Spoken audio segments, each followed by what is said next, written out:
Bismillahirrahmanirrahim. Assalamualaikum warahmatullahi wabarakatuh. Innal hamdalillah nahmaduhu wa nasta'inuhu wa nastaghfiruh wa na'udzu billahi min syururi anfusina wa min sayyiati a'malina. Man yahdillahu fala mudhillalah wa man yudlil fala hadiyalah. Asyhadu an la ilaha illallah wahdahu la syarikalah wa asyhadu anna Muhammadan abduhu wa rasuluh. Amma ba'd. Qala Allah ta'ala a'udzu billahi minasyaitonir rajim. Bismillahirrahmanirrahim.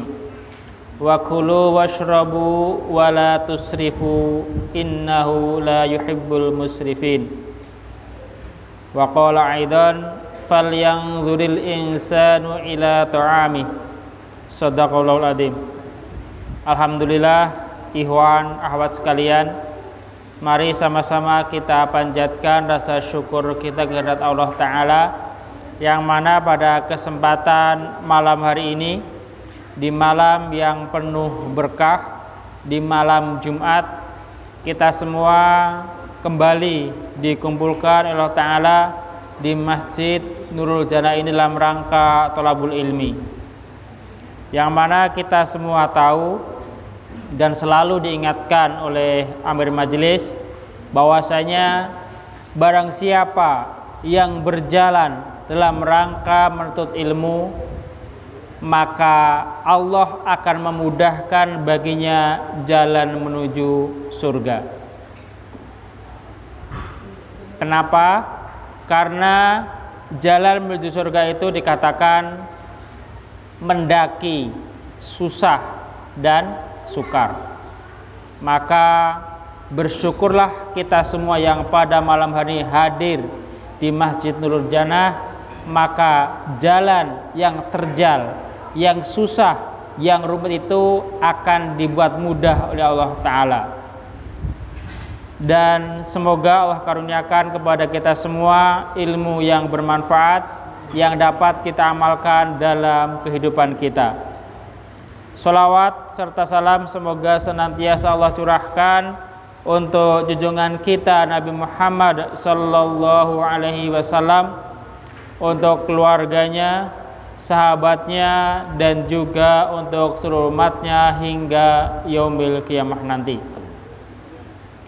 Ikhwan dan akhwat sekalian, mari kita lanjutkan kembali kajian kita tentang sunnah-sunnah keseharian. Kalau di pertemuan yang lalu kita membahas tentang sunnah atau adab ketika makan, maka pada malam hari ini kita akan belajar mengkaji tentang sunnah atau adab ketika minum. Sunnah ketika minum yang pertama yakni mengucapkan bismillah. Jadi setiap kegiatan apapun sebaiknya kita seorang muslim harus diawali dengan bismillah. Kenapa harus membaca bismillah ketika kita akan minum ataupun ketika akan makan? Karena kalau kita tidak membaca bismillah, maka setan di situ ikut minum bersama kita. Tetapi kalau kita membaca bismillah, maka setan itu tidak dapat minum bersama kita. Dan pentingnya bismillah ini banyak sekali kalau mau kita kaji hadis-hadisnya. Terutama yang jelas, dengan membaca bismillah itu Allah menjadi ridho terhadap apa yang kita kerjakan, dan setan menjauh dari segala amal perbuatan kita. Seperti tadi, kalau kita minum tanpa membaca bismillah, maka setan ikut minum bersama kita. Maka tidak mengherankan kalau kita melihat orang-orang kafir itu kalau minum, nah, seperti tidak ada kenyangnya terkadang gitu kan. Itu karena mereka minumnya bersama dengan setan karena tidak diawali dengan membaca bismillah. Kemudian setelah membaca bismillah, yaitu yang kedua, minumlah dengan tangan kanan. Seringkali kita atau saya perhatikan sebagian dari kita atau orang-orang di sekitar kita itu terkadang sepertinya dengan tangan kanan, tetapi yang dominan malah tangan kiri saat minum. Seperti kalau membuka botol mineral. Nah, itu kan biasanya buka tangan kanan, langsung diminum, nah yang kanan hanya nyangga dari bawah. Kenapa nggak dibalik gitu loh? Pegang tangan kanan emang bermasalah? Kan enggak. Apakah kalau makan dengan tangan dipegang botolnya kotor jadi najis? Kan tidak. Nah, serumit apapun, kalau bisa tetap pakai tangan kanan. Jangan sampai memakai tangan kiri. Nah, karena minum dengan tangan kiri adalah perilaku setan juga. Nah, maka kita orang beriman usahakan minum dengan tangan kanan, serumit atau sesulit apapun, seperti itu. Jangan sampai tadi karena takut kotor, biasanya kan gitu, alasannya takut kotor. Nah, itu dengan tangan kanan, kiri yang dominan, kanannya hanya nyangga, numpang. Seringkali kan perhatikan saja, atau bahkan malah dengan tangan kiri sepenuhnya, tangan kanan nyendok, tangan kiri minum. Nah, itu adalah perilaku atau bukan adab orang yang beriman. Karena kalau orang beriman itu tetap makan atau minum dengan tangan kanan. Hal ini berdasarkan sabda Nabi Shallallahu Alaihi Wasallam kepada sahabat Ammar bin Abi Salamah radhiyallahu anhuma. Ya gulam, samillah wa kul biyaminik. Wahai anak atau wahai anak muda, sebutlah nama Allah atau ucapkanlah bismillah dan makanlah dengan tangan kananmu. Nah, dan juga seringkali orang tua itu terkadang salah mengajarkan kepada anak. Seringkali kalau lihat anak kecil makan dengan tangan kiri, yang dikatakan apa?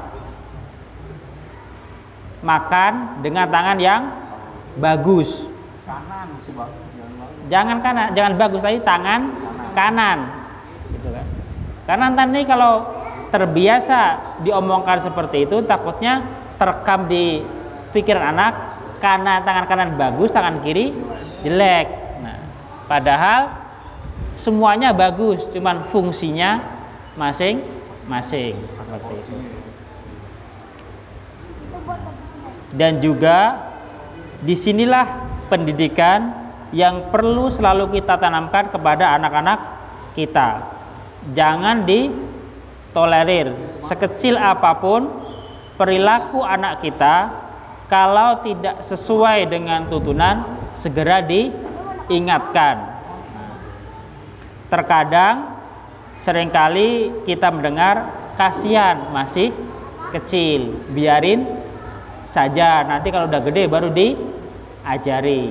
Nah, kita sudah gede diajarin, dia ternyata lebih pintar dari yang ngajari. Nah, kan repot gitu kan. Maka pendidikan itu sedari kecil, sedari ini gulam, anak-anak lah, sebelum dia mukalaf, sebelum dia kena hukum. Jadi nanti di saat dia sudah kena hukum, dia sudah siap menghadapi problematika dalam kehidupan ini. Nah, seperti itu.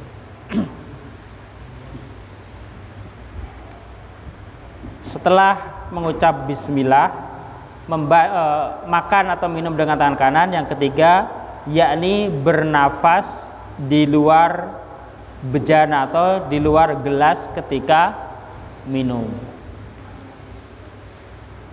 yakni menjadikan air satu gelas itu 3 kali minum dan tidak meminumnya sekaligus. Pelan-pelan kalau minum, nggak perlu terburu-buru. Karena terburu-buru itu seringkali tidak bagus, atau malah dikatakan terburu-buru itu adalah sebagian dari setan. Al-ajalatu minas syaiton. Nah, jadi pelan-pelan, tidak perlu terburu-buru. Hal ini minum bernafas di luar bejana itu berdasarkan hadis dari Rasulullah sallallahu alaihi wasallam. Karena Rasulullah sallallahu alaihi wasallam yatanaffasu fisyarabi thalas. Rasulullah jika minum, beliau bernafas atau meneguknya 3 kali, yakni bernafas di luar gelas. Diminum dulu, berhenti, minum lagi. Nah, tidak sekaligus. Juga di hadis yang lain Rasulullah bersabda, "Idza syaraba ahadukum fala yatanafas fil ina'i." Jika salah seorang di antara kalian meneguk minuman, maka janganlah bernafas di dalam bejana, di dalam gelas. Di hadis yang lain dari sahabat Anas bin Malik. Nah, Anas bin Malik adalah seorang sahabat juga yang dari kecil, dikatakan itu di umur 9 tahun sudah mengabdikan dirinya untuk berkhidmat kepada Rasulullah. Kalau kita saat ini, anak kita 9 tahun jadi apa masih? Masih tidur bersama orang tua. Ngertinya cuman jajan dan sekolah. Nah, kalau sahabat tidak, 9 tahun sudah berpisah dengan orang tuanya, mengabdi, belajar kepada Rasulullah. Nah, ini sahabat Anas bin Malik. Maka tidak mengherankan kalau Anas bin Malik adalah salah seorang perawi yang banyak sekali meriwayatkan hadis. Dikatakan di sini annan nabiyya sallallahu alaihi wasallam kana idza syaraba tanaffasa salasan wa qala huwa ahnanu wa amra'u wa abra'u. Rasulullah sallallahu alaihi wasallam apabila minum, beliau bernafas menghirup udara di luar bejana 3 kali. Jadi minum 3 kali tegukan, istirahat, nah baru situ bernafas. Seraya bersabda, hal itu lebih menyegarkan, lebih enak, dan lebih menyehatkan. Kenapa? Karena salah satu efek dari nafas adalah keluarnya karbon dioksida. Nah, dikatakan zat karbon dioksida adalah zat yang tidak diperlukan oleh tubuh, maka dikeluarkan bersama nafas kita. Nah, kalau kita minum, nah dan air kita tiup, kena nafas itu kena karbon dioksida. Nah, mungkin bisa jadi itu menambah zat-zat yang tidak bermanfaat bagi minuman kita, seperti itu.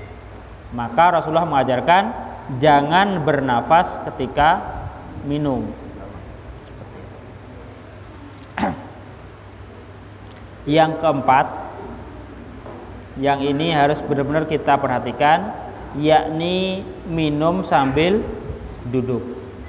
Rasulullah sallallahu alaihi wasallam bersabda, la yashrabanna ahadun minkum qa'iman. Janganlah sekali-kali salah seorang di antara kalian minum sambil berdiri. Artinya minum itu yang utama, yang bagus adalah dengan duduk. Hah? Jongkok boleh. Dan di hadis yang lain dikatakan, lau ya'lamul ladzi yashrabu wa huwa qa'imun ma fi badnihi lastaqa'a. Andai saja orang yang minum sambil berdiri itu mengetahui apa yang ada di perutnya, niscaya dia akan memuntahkannya. Sekarang kita hidup di era modern, segala sesuatu sudah ada penelitiannya. Ternyata kalau kita minum dengan berdiri, nah itu langsung ke ginjal, tidak tersaring terlebih dahulu, dan itu membahayakan bagi ginjal kita. Seperti itu. Maka dengan minum sambil duduk itu akan lebih menyehatkan ginjal atau organ dalam tubuh kita. Jadi tidak langsung masuk ke dalam organ pencernaan kita. Jadi tersaring dulu di lambung, seperti itu. Dan juga dengan minum sambil duduk atau makan sambil duduk itu lebih mengenyangkan bagi yang makan ataupun minum, karena perut sudah tertahan dari bawah, jadi makan dan minum tidak berlebihan. Sekarang tantangan kita banyak sekali, kita jumpai acara-acara yang dikemas oleh orang-orang kafir dan diikuti oleh sebagian orang yang mengaku beriman, seringkali menggelar acara dengan cara standing party atau pesta dengan cara berdiri. Saya tidak tahu alasannya kenapa, apakah pengen ngirit ataukah dia malah lebih senang mengikuti gaya orang-orang kafir. Kalau dia tertarik dengan mengikuti gaya orang kafir, naudzubillah min dzalik. Kalau dengan alasan ngirit, nah alangkah meruginya dia, yaitu tidak menyebabkan orang lain bisa makan atau minum dengan cara duduk. Nah, maka sebisa mungkin kalau punya hajat, punya acara, punya pesta, usahakan yang duduk, jangan sampai yang berdiri. Nah, karena tadi efeknya tidak kita sadari itulah merusak tubuh kita sendiri, seperti itu. Dan itu adalah seringkali banyak kita temui saat ini acara-acara seperti itu. Berarti masuk lomba makan kerupuk ya. Nah, itu juga Makan kerupuk. pengajaran yang tidak bagus bagi anak-anak kita. Di rumah diajari makan sambil duduk, tetapi setahun sekali diajari, malah disuruh terkadang untuk ikut makan sambil berdiri. Ironi sebenarnya ini. Rumah makan kerupuk, Ya. berdiri. Hadiahnya nggak seberapa, terkadang malah sampai mana jadi batuk, sakit, Kalau sedap. tidak berpahala juga, tapi disuruh-suruh anak harus ikut kegiatan seperti itu. Nah, harusnya kalau lomba makan kerupuk dikemas sedemikian rupa sehingga tetap bisa sesuai dengan sunnah. Nah, seperti itu. Nah,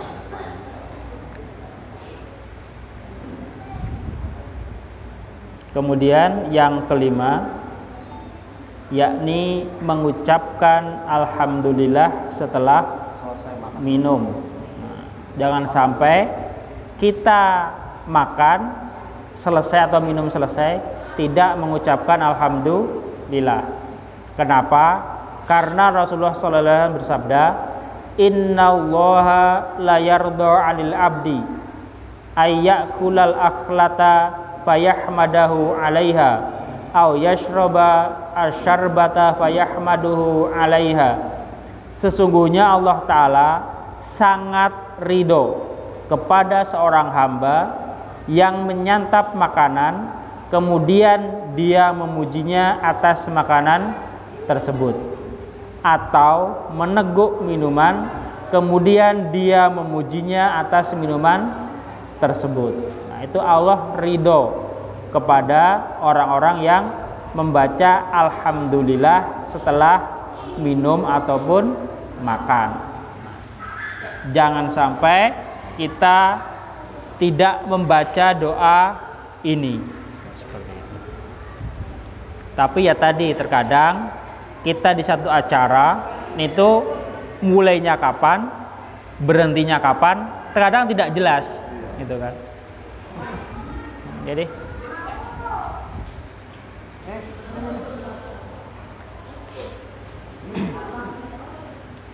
nah, seringkali kalau di acara-acara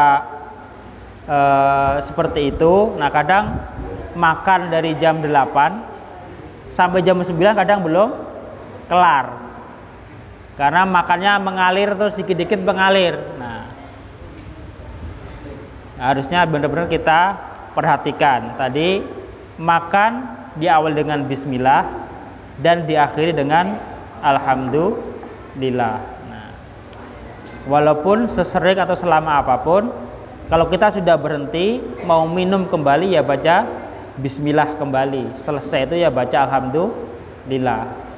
Jangan nunggu selesai acara baru baca alhamdulillah, seperti itu.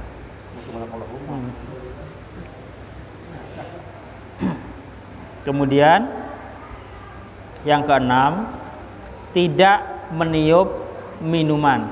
Nah, ini terutama bagi ikhwan akhwat yang biasa menikmati minuman panas, baik kopi maupun teh.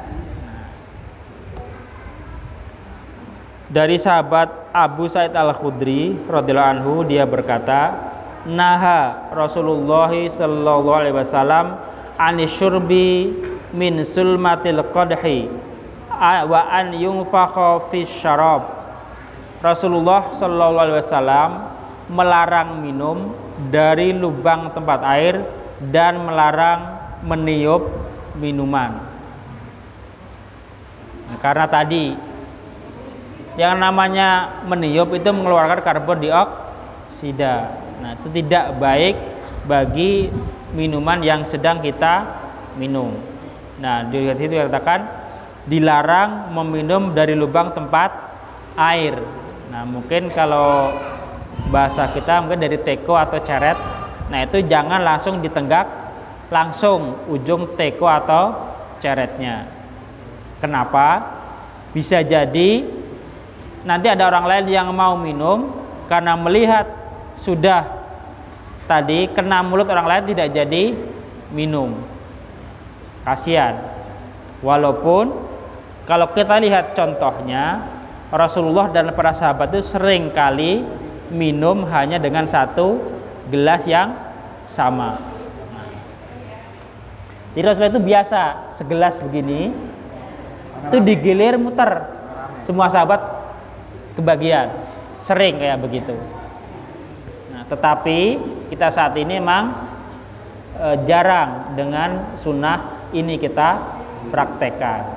Bahkan seringkali merasa jijik bekas saudara kita. Padahal sunnahnya tadi Rasulullah itu terbiasa minum bersama dengan para sahabat dari satu tempat yang sama. Tapi yang jelas jangan ditiup. Kalau masih panas tunggu sampai bisa diminum. Jangan ditiup. Karena Islam mengajarkan untuk bersabar. Kalau belum bisa diminum ya tunggu dulu sampai dingin. Jangan sampai masih panas-panas diminum. Haus, nggak mungkin orang haus cari air panas. Nggak ada. Haus ya carinya air dingin. Yang air panas itu ya hanya untuk mencari kesegaran, bukan untuk menghilangkan dahaga seperti itu. Hah? Tunggu dulu sampai di agak. Nah. Jangan ditiup. Kipasin boleh.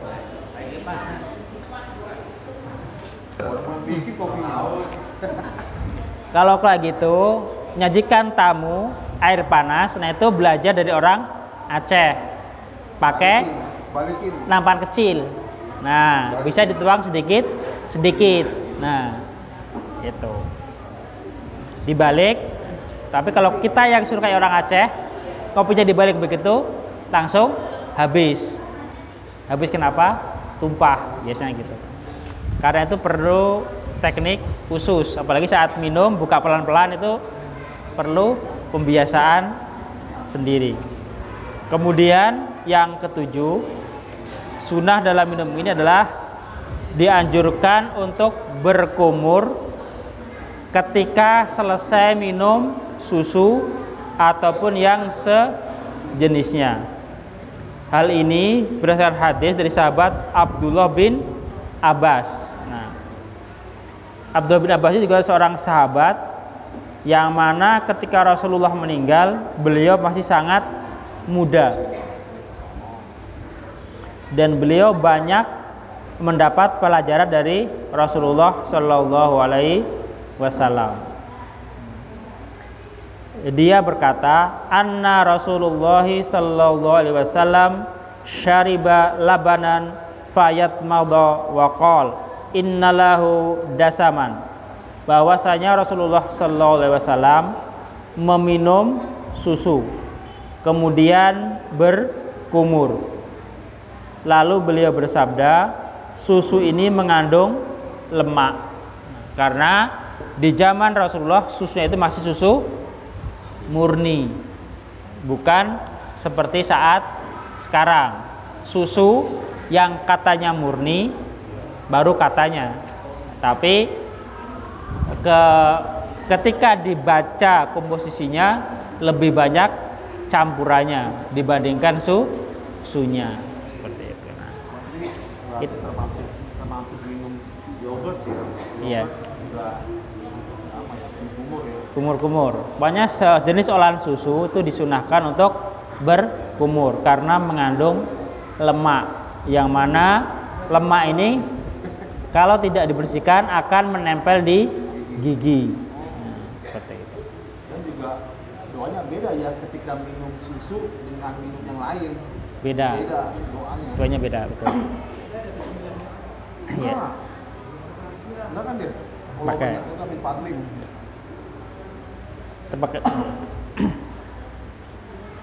Dan tadi berkumur ketika selesai minum susu. Nah, dan susu ini adalah salah satu minuman kesukaan Rasulullah selain dari madu, seperti itu. Susu kambing apa susu sapi? Apa susu onta? Nah, kalau di zaman Rasulullah itu lebih banyak susu kambing yang dikonsumsi, susu domba dibandingkan susu sapi, seperti itu. Walaupun sapi zaman Rasulullah ada, tetapi Rasulullah lebih banyak minum dari susu domba. Nah, domba. Bahkan dikisahkan ketika hijrah, di saat sedang kehausan, bertemu dengan penggembala domba, ketika minta air susunya tidak diizinkan, Rasulullah minta izin untuk memerah domba yang sudah tua, artinya tidak mengeluarkan susu lagi. Nah, dengan baca bismillah diperas, akhirnya keluar susunya, langsung diminum. Nah, inilah bedanya minuman susu zaman kita dengan zaman Rasul. Kalau zaman Rasul susu benar-benar masih murni, segar, langsung dari sumbernya. Nah, kalau sekarang susu sudah pabrikan, banyak diolah. Nah, padahal kita semua tahu yang namanya susu itu tidak tahan lama. Tapi itu sampai 1 tahun ya Nah. susu. Maka ya itu tadi, karena sudah terlalu banyak campurannya dibandingkan kandungan susunya itu sendiri. Kemudian yang kedelapan, doakan orang yang memberi minum kepada kita. Seringkali ini kita lupakan. Kita hanya seringkali kalau dibeli makan atau minum mengucapkan jazakallah. Nah, itu ungkapan terima kasih. Nah, sekali-kali kalau kita diberi saat ini seperti saat ini, kita mendapatkan makan dan minum. Nah, mari kita doakan orang-orang yang memberi makan dan minum kepada kita malam hari dengan doa Allahumma at'im man at'amani wasqi man saqoni. Ya Allah, berilah ganti makanan kepada orang yang memberi makan kepadaku, dan berilah minuman kepada orang yang memberi minuman kepadaku. Atau doa yang lain, Allahumma barik lahum fi ma razaqtahum fir lahum warhamhum. Nah, itu juga bisa kita baca ketika kita diberi makanan atau minuman oleh orang lain. Tapi juga dilihat dulu yang memberi siapa. Kalau yang memberinya non muslim ya tidak perlu didoakan seperti itu, gitu kan. Dan lihat dulu ya. Lihat dulu. Ini doa hanya bagi saudara kita sesama muslim. Inilah salah satu indahnya hidup di dalam Islam. Jadi hidup itu hidup yang saling mendoakan di antara kita semua. Kita diberi makan, mengucapkan jazakallah, didoakan.